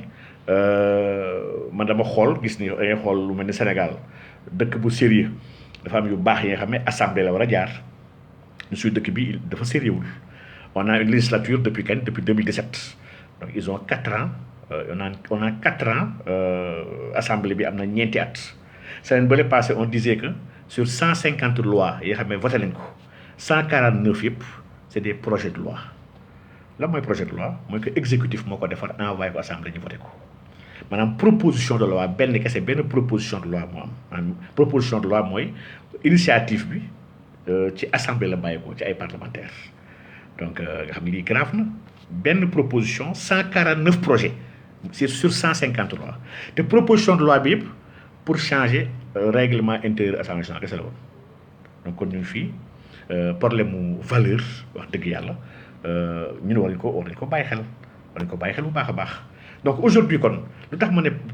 plainte bi dafa am solo trop et ça nous intéresse hautement duñ ko bàyyee noonu ndax ñun wax dëgg yàlla fépp fu Makhtar taxaw dañ fa war a taxaw ñun te ñoo ko fay njëkk fépp fu Abdou Karim Gueye taxaw tamit wallahi azim ñoo fa war a taxaw ndax ñii ñoo ñuy xeexal chaque jour ñii ñooy sonn suba ak ngoon ci aaral ñu li nga xam ne mooy li ëpp solo li ñu am te mooy suñu ngëm-ngëm mooy mbaax bu fi mag ñi bàyyi lii gisoo man combat bu gën a rëy sincèrement donc lu tax ma ne ko dafa nar a am solo saay-saay yi nga xam ne dañ ñoo yàgg tëkku muy góor jigéen yi ci àdduna bi muy franc-maçon yi ci àdduna bi ndax ñu ñëpp ñoo bokk benn même combat ñu ñuy tëkku depuis des années di ñu ut te mënuñ ñu am ndax ñu ci yàlla ñu nekk ku ànd ak yàlla mënul tiit ñii ñëpp ils ont l'occasion jéem a xool ni ñu jéem a noppiloowee te wallahi azim mun ñu noppiloo buñ ñu yóbboon ci biir kaso yi dañu noppi buñ ñu duggoon ci biir bàmmeel sax wallahi dañu ko ne wax ndax ñun ñii tuuti nañu pour téye ñu dañoo pare yàgg na c'est que suñu xamoon idéal bi ñuy animé ak azm maanaam suñu xamoon résolution bu nekk si ñun ak himma bi ñu am maanaam destin bu extraordinaire bi xam moo ñu habité buñ ko xamoon dañuy daw noppalu daw làqatu xam ne mënuñ ñu dékku billaahi wallahi waaye malheureusement xamuñu ko donc aujourd'hui kon ils auront l'occasion de nous faire face alhamdulilah ñun combat bi dawuñu ko combat dañu ko yàgg soxla waaye nag xeex bii ci assemblée ci biir tribunal dafa nar a génnee nag leen lu am solo parce que comme lu maître wax jurisprudence dafay am su xasee ba am un cas bi bu fekkee ne dafa naxsaay fa lay jaaree à jamais ñu cloué bekk ñëpp ñuy wax ji képp kuy alerte sax ci waxu promotion li ne ay noppil parce que y a jurisprudence dañ lay attee ni ñuy attee bi fi jaaroon donc premier bi fi war a jaar waru fi jaaree nii donc war nañ ci liggéey bu baax a baax a baax waaw donc war nañ ci liggéey bu baax a baax Cheikh Ndiaye pourtant non du promotion te maa ngi gis tamit ñu bëri di wax naan non ñi koy tudd ñoom ñooy def promotion bi non au contraire tudd ko mooy li koy leeral alquran li ci yàlla tudd baatu iblis tudd ko ci baatu Seydina Muhammad sallallahu alayhi wa sallam yàlla 4 fois tudd yoon ci yàlla Muhammad sallallahu alayhi wa sallam li mu tudd seytaan iblis nga xam ne lii c'est des dizaines yàlla pourtant deful promotion iblis non daf ñuy jàngal lan mooy iblis pour ñu mën koo moytu donc pour ñu mën a xam li ñu nekk en face il faut toujours ñuy leeral qu'est-ce qui se passe pour nit ki bañ a am effet de surprise di nga xool di nga saay-saay yee sax di dox ci nouvel ordre mondial di ko liggéey laax de ils sont en train de préparer les consciences par rapport ak li ñu bëgg ñoom ndax xam na ni bu ñu nee tëll teg ko dañ koy bañ donc nit ki dañ ko war a avertir préparer ko pour mën a jël responsabilité am su loolu xewee donc ñoom ils sont en train de nous préparer à travers leurs films à travers seen ay documentaires di ñu préparer si ban type de monde la ñu bëgg yóbbu avec l'intelligence artificielle avec beaucoup de choses avec les casques bioniques avec PMA maa ngi gis PMA bi tamit ba mu jàllee góor jigéen yëpp dañoo jubilé waa ADEOS dañoo def ay félicitations mais après 8 ans et quelques le projet est enfin passé parce que PMA bi mooy seen passeport ñoom pour gën a dëgëral góor jigéen ñi mën a dund en paix di mën a am ay doom donc pour dire que rek ñoom ils sont dans des combats donc ils sont dans des combats ñun tamit nag dañoo war a leeral seen ay maguy seen ay stratagème ndax leeral bi ñu koy leeral mooy tax ñu préparer man sur cette communication là nous sommes dans ñun on parle à des personnes intelligentes chaque fois moo xam ne sama live yi des fois xam ñu bëri ñi nga xam ne tam ñu taxaw non c'est li ngay xam non ñun waxuñu ak ñëpp ñi fi nekk fii toog bàyyi seen ay itte ñii c'est pas n'importe qui fi ay kàngama fi nekk yoo xam ne wax 5 ans sax man lu métti la ci man ndax ay ndaan laay waxal donc ñun ñii nag ñoo war a yar suñu ay doom ñun ñoo war a yar suñu ay rakk ñun ñoo war a yar suñu ay jarbat ñun ñoo war a conscientiser nos proches parce que on a un état qui a failli état bi question yi moom bugg ko régler donc bugg ko régler au contraire sax moom Macky waxoon na nee na vraiment nañ may Sénégal ngant n'est-ce pas nañ may Sénégal ngant ndaxte Sénégal daal dina jël son temps dina ñëw donc ba mu waxee daf ko ne on ne peut pas non plus demander au Sénégal de dire demain on légalise l'homosexualité et demain c'est la gay parade mu ne ko les marches de fierté mu ne ko ça n'est pas possible lii Macky Sall may wax de parce que notre société ne l'accepte pas la société elle va évoluer dégg nga wax ji elle va évoluer mu ne ça prendra le temps que ça prendra donc chaque pays a son propre métabolisme donc nga xam ni kon ñii ils sont dans une dynamique de préparation mooy du ñu teg benn daan dañuy bàyyi gars yi ñuy doxal association yi ONG ak ambassade yi fi nekk yëpp ñu ngi liggéey ci agenda bi au niveau ñoom ñëpp ñu ngi ciy liggéey di préparer en coulisses ay xale ñu ngi dem ci école yi ci semaine culturelle yi ñu ngi dem ci Fosco yi ñu ngi jéem a xool ay troupes théâtrales yi ils sont dans la banlieue ñu ngi fu bëree bëri donc nga xam ne ñii ñu ngi liggéey donc ñun nag on doit avertir on doit conscientiser on doit lancer l'alerte mooy suñu rôle yàlla fi ñu wax nañu boo leen gisee dul yoon ñu jéem leen ko soppi ci seen wax leen ci donc mu ne boo leen ko mënul soppi leen ko ci seen loxo mais boo leen ko mënul mettitul leen ko seen xol te loolu mooy li gën a ndaw ci iman donc macha allah kon ñuy wax ay affaire ay doomu jàmbur la naa nga bàyyi leen ko ñun amuñu problème ak doomu jàmbur ndax am nañu ay doom te wax dëgg yàlla doomu jàmbur boobu nag di waali ñu ko bëggal jàmm bëggul ko yiw bëggul ko ndam waaye tamit duñ ko permettre tamit mu yàqal ñu lu nekk di sonn ay ati at di sonn suñu ay njaboot duñ ko bàyyi mu yàqu loolu tamit moom vraiment luñ ko bëgg duñ ko bàyyi mu yàqu nagam président Macky Sall ndugul nañ nangul bàyyi mu yàqu ko en suma keneen donc li ngeen def nii c'est un très faux débat un vrai faux débat ay fa da noo nangam dugg dans les sentiments andi ay famille da ko fi jarul la meilleure chose que vous deviez faire mooy conseiller ko ne ko sëñ bi nag waali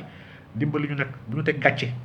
yow rek la ñuy tudd ci woykat Sénégal yi tudd ñu keneen ngir yàlla bu ñu teg lii ñun dañ laa bëgg lii mooy wax bu sérieux bi ngeen ko war a wax donc fii kenn amul temps iñaane ko ndax waale amul lu ñu amul du ñu am sax waale amu ko ñun dañoo am yàlla donc macha allah waale si li muy liggéey juut du ko liggéey juut du liggéey si woy mbalax def concert jaxasay góor ak jigéen kay def mooy yàlla di fàtte yàlla di tooñ yàlla lii du liggéey julit donc xam nga fii nag tappale na xasaale moo fi ne koo fi mu xëcc ci benn sëriñ waat ci sëriñ bi naan kii taalibe du liggéey lii laa du liggéey taalibe place am du ci concert di tëñëx ak di raas ak di rëtëm di tambaleeg xaw ma nag loolu du liggéey taalibe ci waari loola rek ci jaamu yàlla ci xidma ci defar penc bi waaw waaye pas di yàq penc bi donc macha allah ñu ngi leen di ziar nag yéen ñëpp di leen béggee gas l'humaniste tu as totalement raison l'état s'en fout l'état bi tamit c'est nous ñun ñoo tabb ay nit yoo xam ne le contrat qui nous lie ak ñoom du question de valeur du mœurs du religion ils nous ont pas appelé dans ça ba ñu yëg au pouvoir kenn waxuñu ne su ma yéegee nangam ak nangam te fa laa jàppee nag ni que prochaine échéance présidentielle yi war a ñëw le débat sur les valeurs doit être au centre des préoccupations ñun man de en tout cas sincèrement 2024 doo voté le président bi nga xam ne waxuma quelle est sa position moom par rapport ak góor jigéen ak lan la si fas yéene def suñ ko falee ba pare en plus mu leeral ma ne bokkuma ci góor ci franc-maçon yi muy ñaar ñetteel mu wax man laka la fas yéene def pour dindi ñu ci agenda mondialiste bi nga xam ne aujourd'hui ak colonisation bi nga xam ne ñu ngi koy dund aujourd'hui avec le monde du France kese c'est la France ce sont les occidentaux les États-Unis ñoom ñëpp laa wax ñoom ñëpp la Chine la Turquie ñëpp ñu ngi jéem a xool ñu utee ay colonies économiques dama ne ku ma waxul position si ñett yi munoo am sama batt du ma la defal campagne wax lii moom vraiment te dama jàpp ni ñun ñëpp li ma war nekk suñu cœur notre préoccupation libérer enfin ce pays de ce colonialisme économique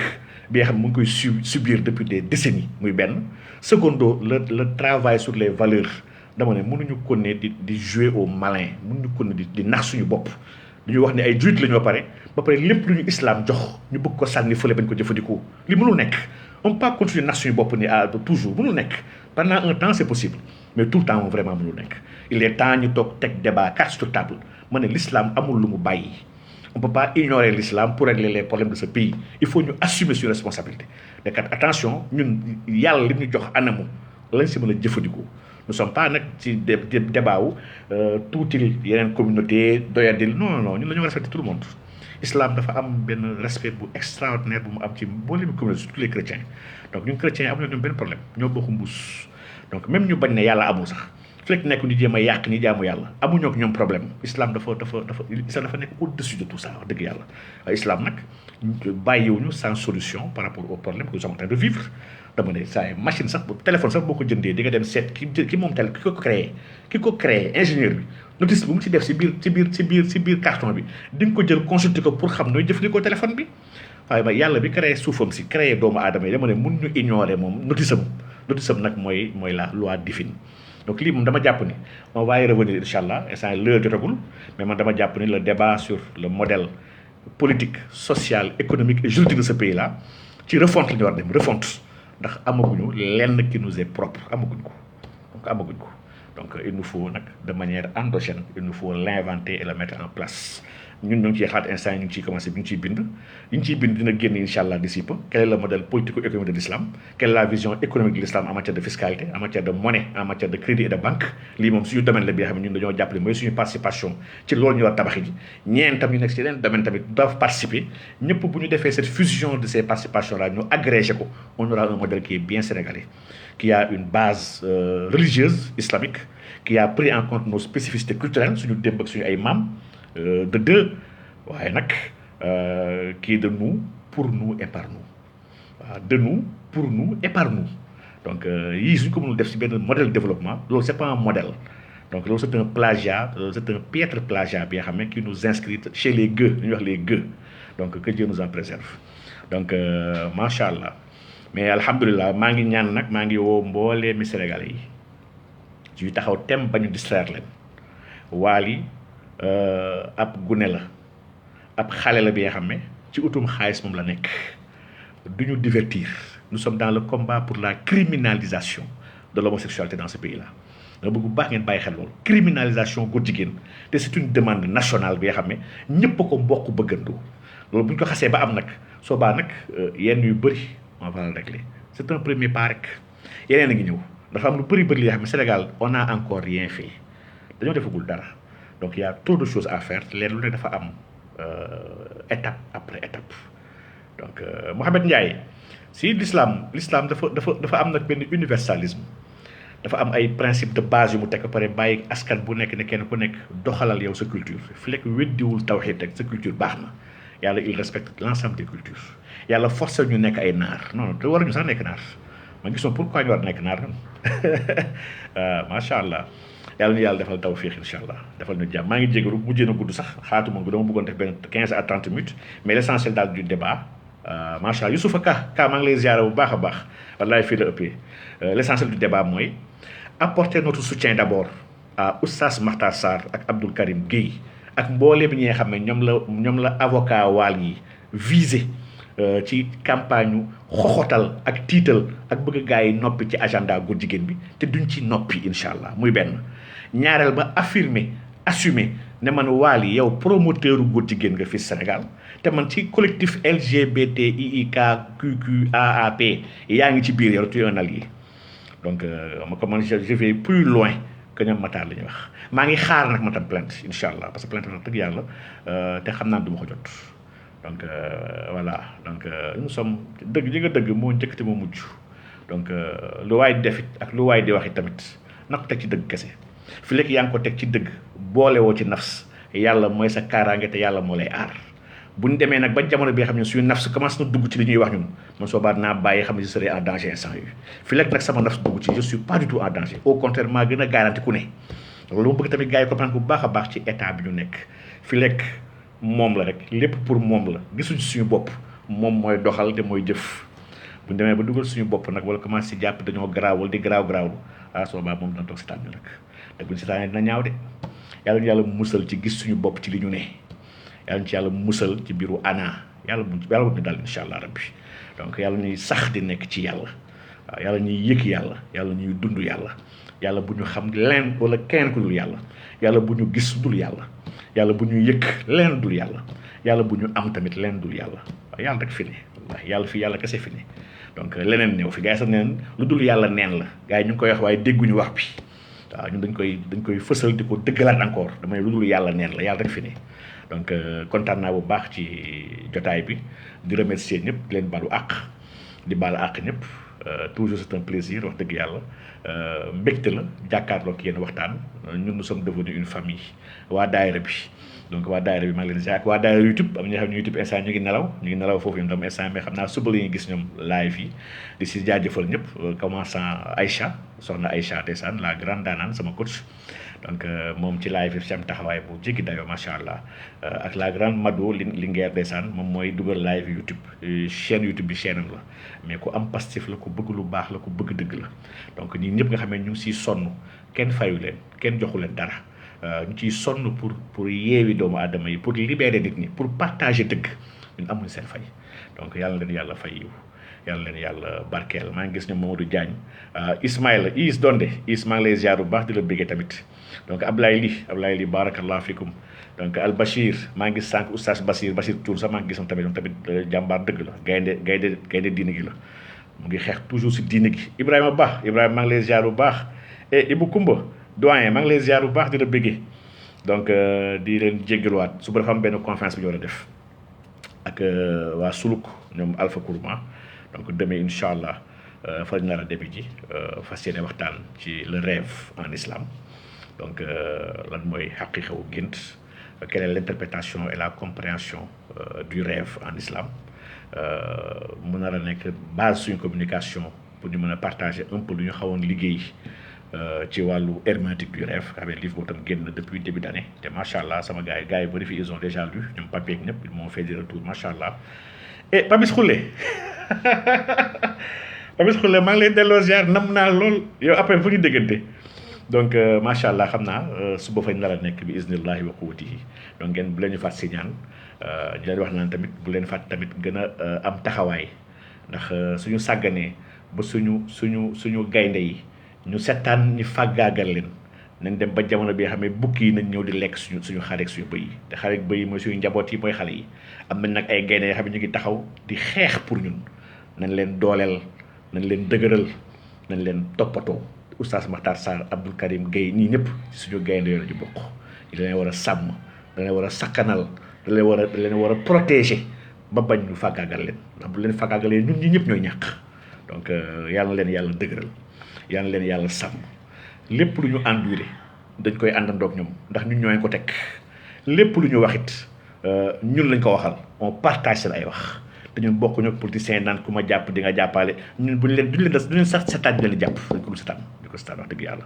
donc kenn du leen fi jàpp ma waxuma ay suñu leen jàppee jàppale dañ leen dul jàpp sax laa wax te ku leen jéem a jàpp nag dina xam ne wax dëgg yàlla du jëmm yëpp yàlla bàyyi ñuy jàpp waaw yàlla am nay jaam waaye jaam yi yem ñu de na gaa yi bàyyi xel loolu bu baax a baax donc barakallah fikum donc Youssouf Ka donc waaw mais bëgg naa invitation yi ñëpp vous êtes invité page yu Alpha Kourma ñu wax Suluk donc Suluk confluence soufi c'est des débats périodiques chaque mois qu'il organise jël benn mbir pour ñu waxtaanee ko gën ko laajee biir c'est des soufis qui se trouvent là-bas macha allah ak des gens qui sont intéressés par la connaissance ci wàllu diine foofu vraiment bay passé suñu waxtaan bu mujj bi nga xam ne on parlait vraiment de beaucoup de choses macha allah fële à Mermoz ñoom Brahim ak ñëpp dugg ci donc y avait des Tidiane y avait des Mourides y avait sax ñi nga xam ne amuñu tarixa mais c'est des gens yoo xam ne on a partagé benn soir toog waxtaan ci yàlla laajante biir posante question partager ay expérience après kenn ku nekk ñibbi et c'était vraiment merveilleux macha allah xam naa après naa partage sama page incha allah adresse bi su ma ko xamee léegi ci moom macha allah donc Moustapha Niang tu es invité donc tu es invité Ousmane Ba Ousmane incha allah na ko dégg incha allah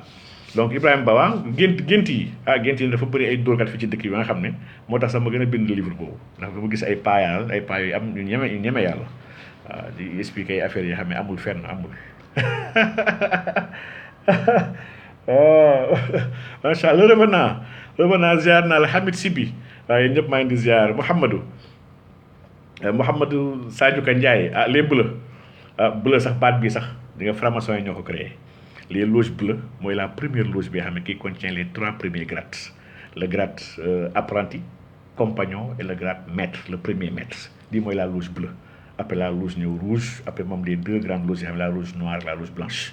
donc ñoom ñoo créé sax baatu un bleu c'est quelqu'un qui arrive à l'initiation qui demande la lumière il a les yeux bandés il n'a pas droit à la parole en séance il est devant le vénérable il est surveillé avec des surveillants lii yëpp moom xam naa ne ay débat yoo xam ne sur la maçonnerie yi nga xam ne waxoon naa ci macha allah mais yàlla baax na Ali Mbaye non xar géej moom du ma ci waxtaan ndax loolu moom vraiment c'est pas un débat waaye nag je peux poser des questions ci xar géej gi ndax gis naa ñu bëri jàpp ne géej gi mer rouge la yéen ci yàlla Moussa xaral ma yéen ci yàlla Moussa lay waxtaane donc ñu bëri jàpp ne ni yéen ci mer rouge kenn xaru ko donc yem dañuy wax al yem xam nga yem baat bi sax baat bi du arab de baat bi ça nous vient de l'hébreu arabe bahr lay woowee géej yem tamit mu ngi ci biir arabe léegi elle a été arabisée mais ça son origine c'est de l'hébreu n'est-ce pas hébreu la donc yemm boobu nag war nañ koo gëstu nag lan la am na ñu waxoon yemm suuf mooy la mer des joncs même dans la Torah les grands spécialistes de la Torah xam nañ c'était pas la mer Rouge. Et aujourd'hui sax y a des phénomènes scientifiques yu gars yi expliqué yu moom beneen mbir la nga xam ne xam naa ne un jour ñu ci waxtaan incha allah rabi waaye daal ñu xam ni li woon dafa woon ni waaw dafa woon ni may fàttali nag ni soo leen fàttalee si biir ci siècle bi ñu passé xam ngeen ne Sénégal bindkat tubaab bi la dañoo présenté Sénégal comme capitalu góor jigéen ci AOF xaw ma nag xam ngeen yëgeen loolu. Ils avaient présenté le Sénégal comme la capitale de l'homosexualité dans ce pays, dans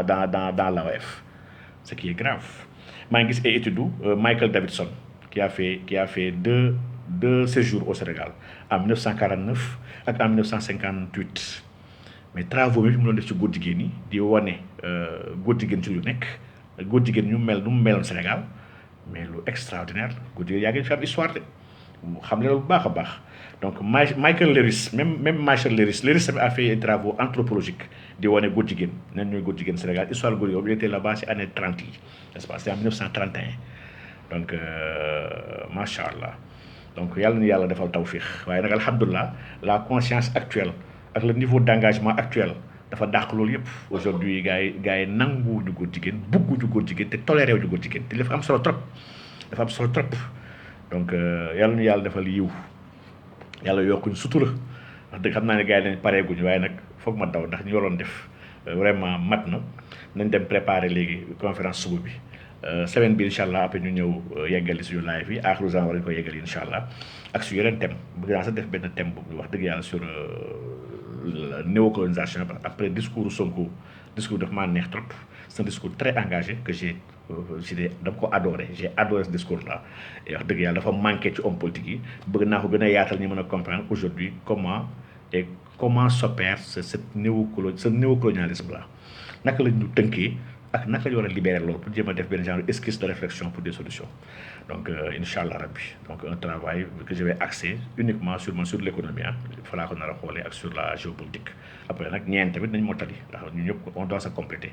donc on doit se compléter kenn ku nekk su poussé réflexion ñu boole lépp nag wax dëgg yàlla soo baa nag même les abeilles c'est avec beaucoup de nectar ñu jël ci ay plantes yu bëri la ñuy jël boole ko butiner boole lépp pour mën a defar un très bon miel n'est-ce pas donc macha allah Sadikh Diatta conférence bi je pense que c'est à Mermoz ce sera demain l'après-midi à partir de 15h je pense donc mais après naa ko partager avant fajar bi incha allah rabbi sama page donc Abdou Thioune Kempes tey moom gën da ngaa tardé tey tu as raison donc maa ngi leen di ziare ñëpp nag et Abdez Bat Abdez ziar naa la bu baax donc macha allah lii Ablaye xurriya wallahi xurriya faqat il nous faut la liberté la liberté on doit être libre yàlla fi ñu créé libre kenn waruñoo tënk Allah kese ñu war a tënk te gars yi din nañu tënku yàlla gi andi tënk nag ki nga xam ne mooy Iblis dans un système qui n'est pas de Dieu un système laïque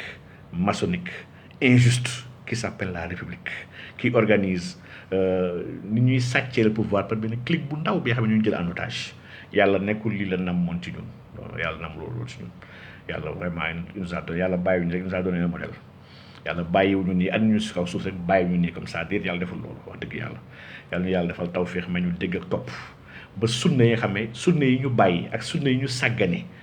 muy la sunna économique et la sunna politique du prophète sallallahu alayhi wasallam sunna yooyu ñu mën ko revivifier mën ko jëmmalaat ba pare mën ko doxal donc incha allah rabbi yàlla am na ko sañ na ko te mën na ko yàlla ñu ko yàlla defal incha allah et moo di maa ngi ziar ñëpp El Bachir Al Maktoum Assane Souleymane wallaay yàggatul weekend bi on va faire suba sax on va le faire en live même ñu mënul ñëw léegi suba on va le faire en live incha allah comme ça di ngeen mën a suivre Abdoulaye ziar naa la bu baax ak Mouhamed Koli les grands daan yéen da ngeen yéex a ñëw Cheikh Lo yéen ñi dañ leen jox ay carton de donc Bokar Aw ñu ngi lay ziar bu baax a baax ndax nu kazalik donc barakallah fikum yéen ñëpp donc Mohamed Touré tu as totalement raison on a quelques gens comme waaye nag aujourd'hui le niveau de la conscience collective tax na ñu war a mën a jàpp ne incha allah on mérite aujourd'hui nag léegi d'avoir un président croyant gëm yàlla donc ki nga xam ne dina xam ni yàlla mooy la première place il faut d'abord yàlla put God put God yàlla toujours yàlla d'abord yàlla ensuite yàlla enfin su amee quelqu'un bi raisonné noonu rek il sera juste avec nous il sera loyal avec nous il sera équitable envers nous il sera très regardant de ce qu'il va poser comme acte envers nous parce que xam na ne il va dafa rendre compte ci kanam borom waaye ku gëmul yàlla faalewul yàlla kii dafa am nar lu muy ragal mooy nguur si nekk fi rek Macky Sall gëmul yàlla toppul yàlla faalewul yàlla moo tax lu ko neex def donc waaye ku bàyyi xel borom am na lu bëri xam ne sañuloo ko am li xam ne doo ko mën am li xam ne doo ko xalaat ndax yaa ngi bàyyi xel ni am na kenn ki xam ne waaw lu Abdul Xaadir Jilaani waxoon radiyallahu taala anhu shahidtuka mawjudan fi kulli makaani donc ku yëg nekk ci opération ñu woowee al muraqabatu nga xam ne yaa ngi ci haute supervision de yàlla mooy li yonent bi waxoon ci ihsaan rek an taabudallaha ka annaka taraahu fa in lam takun taraahu fa innahu yaraak n'est-ce pas donc ku xam ne yàlla mu ngi la jege wa nahnu aqrabu ilayhi minkum walakin la tubsirun fa iza sa'alaka ibadi anni fa inni qarib ko nga xam ne dana dafa jege ku bàyyi xel ne am na kenn ku ma jege loolu gën ma jege sama bopp kooku doo teg n'importe quoi n'importe comment di wax n'importe doo ko def donc on a des dirigeants aujourd'hui sur l'échelle de la foi ñun ñëpp ils ont zéro donc kooku nag macha allah yàlla defal li yiwu waaw léegi xam nga ñëw daw nag léegi il est 3 heures déjà donc barakallahu fikum wa axiru daawaana an alhamdulillahi rabbil alamin assalaamu aleykum wa rahmatullahi taala wa barakatuh